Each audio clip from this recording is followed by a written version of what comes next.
Merci à toutes et à tous de prendre le rendez-vous de ce 12h45, dont voici le sommaire. Chaque année, depuis 2017, on célèbre la journée mondiale des startups, une journée de promotion et de valorisation de ces jeunes pousses. C'est aussi une occasion pour nous de faire un zoom sur quelques startups qui s'établissent sur le marché innovant du numérique au Bénin.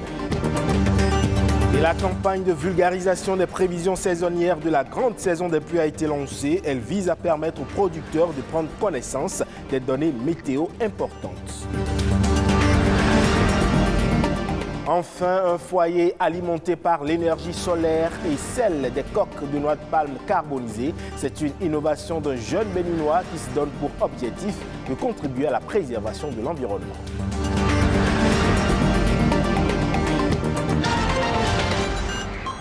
Un plaisir de vous savoir fidèle à ce rendez-vous donc. Elles constituent la preuve de l'innovation et la créativité dont elles font montre dans l'écosystème numérique est stupéfiante. Les startups sont à l'honneur ce 11 mars à travers une journée mondiale, le Startup Day. Cette journée vise à montrer l'impact positif des startups, à faire la promotion de l'innovation et à favoriser l'employabilité des jeunes, ainsi qu'à faire la promotion de la gouvernance durable. Mais comment vivent ces jeunes pousses, ces jeunes entreprises dans l'environnement béninois? Explication. Quand Romuald se rend dans ce cabinet, c'est pour en savoir plus sur le mode de création d'une start-up et surtout pour s'assurer de la pertinence de son projet d'entreprise. Je suis dans l'agriculture, plus précisément du côté production du riz et transformation. Après nos échanges, j'ai compris qu'il ne faut pas se lancer et avoir plusieurs segments en même temps. Ça m'a encore plus boosté pour pouvoir réellement finaliser la start-up. Des jeunes comme lui, le patron des startups du Bénin en rencontre plusieurs. Il arrive à les mettre en contact avec des incubateurs chargés d'orienter les créateurs de jeunes pousses dans le choix du bon modèle économique. Réussir à mettre sur pied sa start-up passe par plusieurs critères. Quand on veut mettre en place une entreprise, il n'y a pas que la ressource financière, il y a la ressource humaine, d'accord. Il y a la planification, il y a beaucoup d'aspects dont il faut tenir compte. La première caractéristique, c'est qu'il faut que l'entreprise soit dans de l'innovation. La seconde caractéristique qui est très importante, c'est qu'il faut que cette innovation apporte un fort potentiel de croissance. Parce que tout est une question de modèle économique aussi. Comment tu gagnes de l'argent? Il y en a, avec leur modèle économique, ils arrivent facilement à trouver le marché. Donc eux, ils fonctionnent pour le moment très bien. Il y en a qui fonctionnent moins bien, peut-être parce qu'ils n'ont pas encore trouvé le meilleur modèle. Leur activité répond aux deux critères, sauf que le marché ne répond pas comme on l'aurait souhaité. De plus en plus de jeunes entreprises voient le jour sur le continent africain. Au Bénin, le patronat des startups est composé de 60 jeunes pousses, un nombre bien inférieur à la centaine enregistrée sur le terrain. Les chiffres pourraient bien être plus grands, seulement l'environnement semble un peu moins favorable à leur émergence. Malheureusement, jusque-là, on n'a pas encore les mesures d'accompagnement qu'il faut ou les mesures d'accompagnement que les startups ont de façon générale dans les autres pays où la chose marche un peu plus que chez nous. Mais il y a de l'espoir. Là où il y a de l'espoir, c'est que tout dernièrement, le patronat d'ailleurs a été associé à un projet de loi sur ce qu'on appelle le Bénin Startup Act. L'objectif pour le gouvernement, c'est de mettre en place un label startup. C'est-à-dire quand vous avez une idée qui est innovante, quand vous avez un fort potentiel de croissance, vous déposez un dossier et on vous octroie ce qu'on appelle le label startup. Et à partir de ce label-là, justement, il y a beaucoup d'exonérations. Le bonheur pointe-t-il donc à l'horizon pour les startups béninoises? Avec un tel projet, le Bénin va sûrement se mettre au rang des pays africains tels que le Rwanda, le Sénégal et bien d'autres, où la volonté politique accompagne les startups dans leur éclosion. Et aujourd'hui, dans le monde, une personne sur 10 n'a pas accès à l'eau potable et 1 sur 3 ne dispose pas de toilettes. De plus, 315 000 enfants meurent chaque année de l'injection d'eau contaminée ou de mauvaises conditions sanitaires. Un triste constat qui relève l'importance de l'industrie de la plomberie. C'est pourquoi le 11 mars a été décrété Journée mondiale de la plomberie. Son objectif est de sensibiliser sensibiliser le grand public à la contribution de la plomberie dans les enjeux sanitaires liés à l'eau et promouvoir des actions qui visent à assurer la santé et la sécurité des hommes par l'accès à de bonnes conditions sanitaires dans le monde entier. Voyons à présent cette campagne de vulgarisation des prévisions saisonnières des caractéristiques agro-hydroclimatiques de la grande saison des pluies dans le sud du Bénin. Elle vise à permettre aux producteurs de prendre connaissance de ces données météo importantes pour davantage tirer profit de leur récolte. Les précisions à travers cet élément de Christelle Tongodo. Comment va se comporter la saison pluvieuse de 2023 ? Qu'en sera-t-il des poches de sécheresse? Des inondations seront-elles au rendez-vous? Et à quand est prévue la fin de la grande saison pluvieuse? Ce sont des préoccupations abordées à cette campagne de vulgarisation. La fourchette, c'est entre le 25 mars et le 7 avril. Maintenant, dès lors que nous avons dit que ça va démarrer un peu plus tôt, ça voudra dire que la pluie va démarrer un peu avant cette période qui est définie. La fin de la grande saison des pluies au sud du pays est prévue pour la première décade du mois de juillet. Et à la fin de la saison, c'est une bonne nouvelle pour les producteurs. Nous aurons des pauses pluviométriques qui ne seront pas trop longues. Ainsi se présentent les résultats de prévisions saisonnières de cette année, des données qui vont permettre aux producteurs de faire des planifications en amont afin d'éviter des dégâts. Il va falloir que le gouvernement, à travers le ministère de l'Agriculture, notamment les ATDA, mettent à disposition des producteurs les variétés qui résistent mieux à la sécheresse et que ces variétés arrivent un peu plus tôt. Je voudrais également demander aux producteurs de suivre rigoureusement ces prévisions qui sont faites là et chaque fois de se rapprocher de la météo pour avoir les informations actualisées. Ces importantes informations parviendront à nos parents dans les localités de Lalo, de Komé, d'Agbanizou, de Djidja, de Kové, de Kétou, de Poubé et j'en passe. Dans les heures et jours à venir, à travers les responsables des associations paysannes qui sont en contact permanent avec Météo Bénin, les radios communautaires et les réseaux sociaux. Ils sauront quand est-ce qu'ils pourront semer.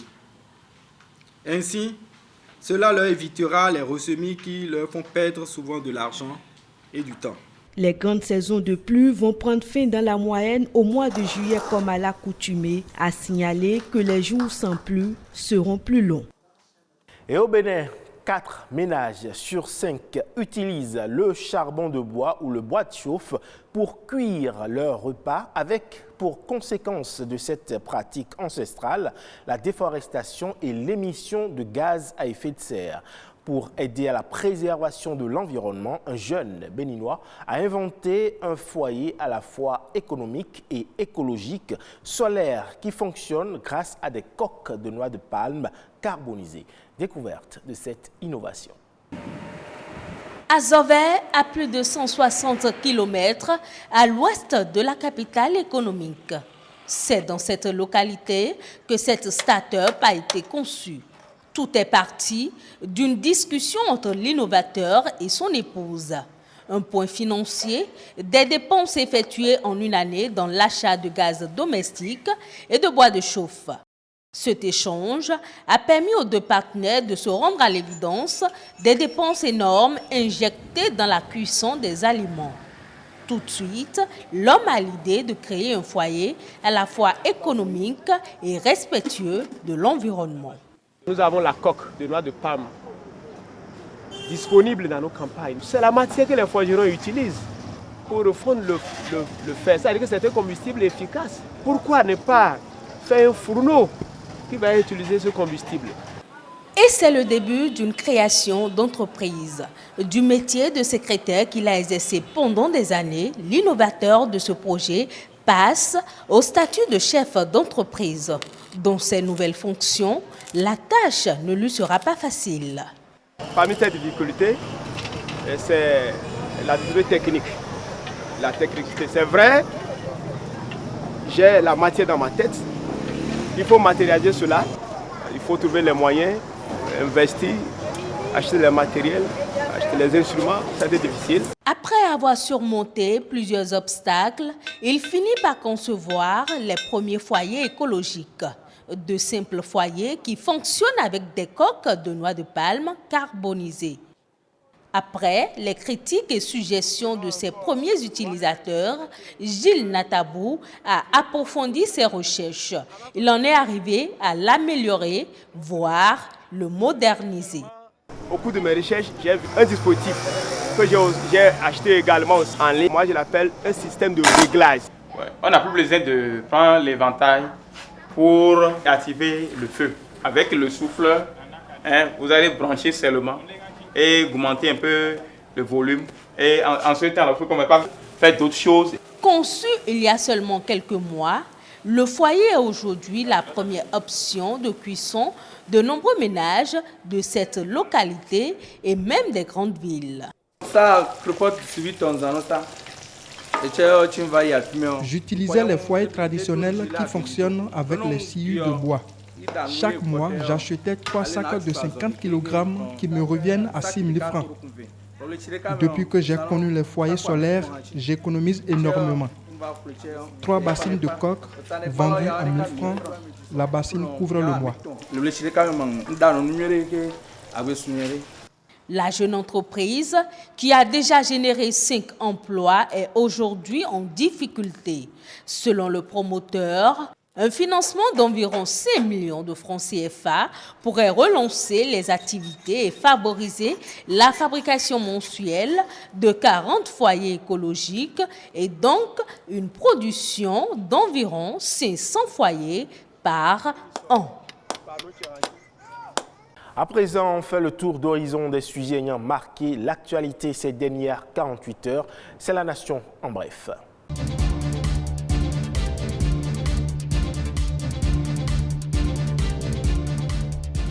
Du 9 mars au 11 mars se tient un atelier d'évaluation du dispositif de lutte contre le blanchiment des capitaux et le financement du terrorisme dans les structures de microfinance organisé par l'Agence nationale de systèmes financiers décentralisés du ministère de l'économie. Le dit atelier vise à évaluer le dispositif de lutte contre le blanchiment des capitaux et le financement du terrorisme au niveau des SFD. Il intervient à un moment où plusieurs pays de la sous-région se retrouvent sur la liste grise du groupe d'action financière, l'organisme mondial de surveillance du blanchiment de capitaux et du financement du terrorisme. Selon les résultats de l'enquête régionale intégrée sur l'emploi et le secteur informel de l'Institut national de la statistique et de la démographie INSTAD, le commerce de détail au Bénin est dominé par 80% des femmes et 39,2% des jeunes. Leur revenu mensuel moyen est de 119 449 francs CFA. Le commerce de détail étant la vente des marchandises dans l'état où elles sont achetées ou après transformation mineure, généralement à une clientèle de particuliers, quelles que soient les quantités vendues. Cette activité de commerce de détail recouvre la livraison et l'installation chez le client. Et puis, la production de carton ondulé et le traitement du soja bio seront bientôt possibles à la zone industrielle de Glody-Bézès, GDIZ. C'est une annonce du ministre d'État chargé du développement et de la coordination de l'action gouvernementale, Abdoulaye Biotchani.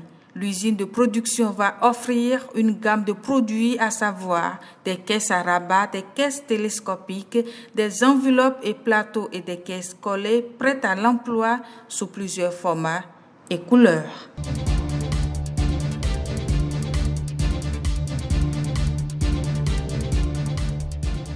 Ainsi se referme cette édition que vous pouvez retrouver sur le www.ortb.bj ainsi que sur toutes nos plateformes digitales. Merci et à très bientôt.